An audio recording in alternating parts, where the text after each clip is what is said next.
अस्सलाम वालेकुम, welcome back to my channel cooking class with Zahra Bukhari. आज हम लेकर आए हैं आपके लिए चीनी का शीरा, जिसे आप घर में बहुत इजीली तैयार कर सकते हैं और इसका बहुत ज़्यादा यूज़फुल होता है। घर में आप कुछ भी मीठा बनाएं तो उसमें इसको इस्तेमाल करें।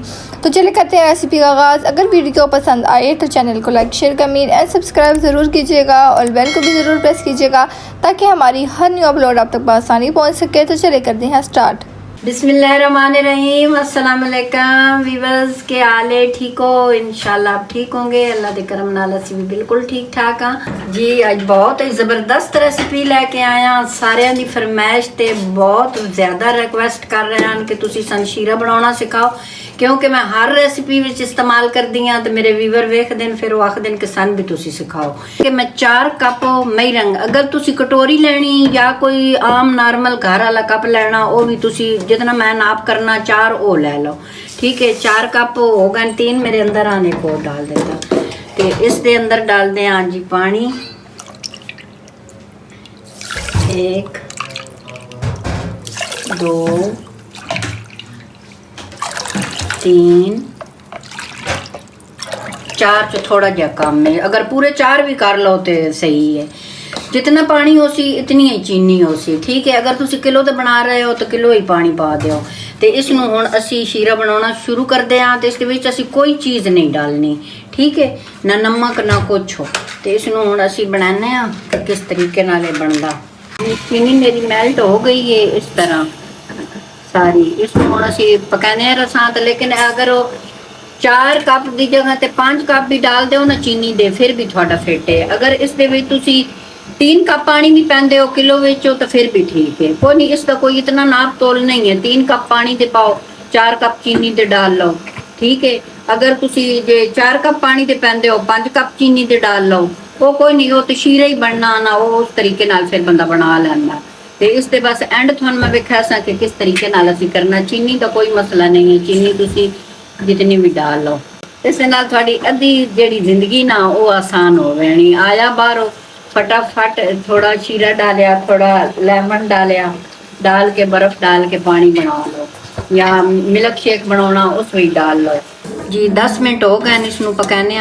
ये काफ़ी गाढ़ा हो गया, वेखो ना इस तरह।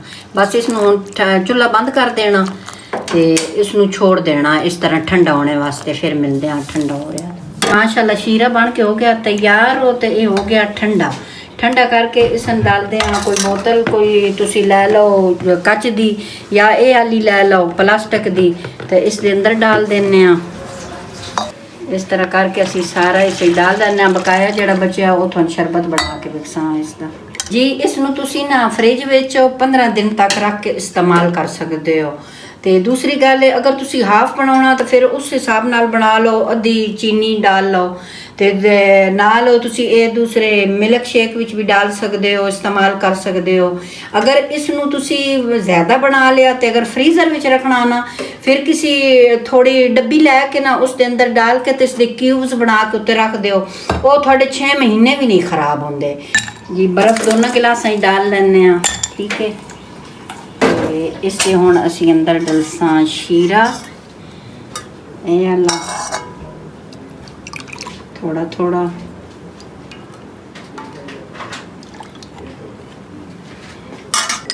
Lemon juice. ये मैं क्यूब्स बना के रखे हुए ना, तो अगर चाहिए होवे तो फटाफट इसकी रेसिपी मैं दे दी है। इस दे अंदर भी डाल दें थोड़ा लेमन। इसके अंदर डाल देना जी जामे शीरी।